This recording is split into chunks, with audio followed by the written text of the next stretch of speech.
حضرت ابو ہریرہ رضی اللہ تعالیٰ عنہ بیان کرتے ہیں، رسول اللہ صلی اللہ علیہ وآلہ وسلم نے فرمایا، جب تم میں سے کوئی دعا کرے تو یوں نہ کہے، اے اللہ اگر تو چاہے تو مجھے بخش دے، اگر تو چاہے تو مجھ پر رحم فرما، اگر تو چاہے تو مجھے رزق عطا فرما، بلکہ اسے چاہیے کہ وہ پورے عزم کے ساتھ دعا کرے، کیونکہ وہ جیسے چاہے کرتا ہے، اسے کوئی مجبور نہیں کرنے والا۔ مشکوٰۃ المصابیح حدیث نمبر 2225۔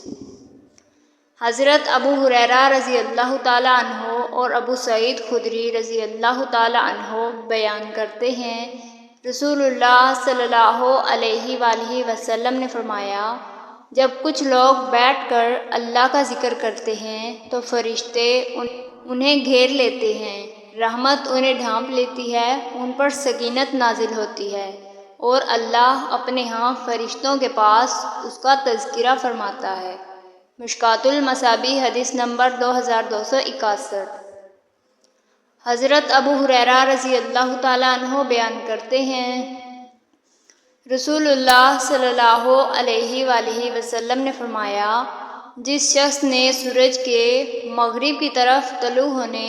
یعنی قیامت قائم ہونے سے پہلے توبہ کر لی تو اللہ اس کی توبہ قبول فرما لیتا ہے۔ مشکوٰۃ المصابیح حدیث نمبر 2331۔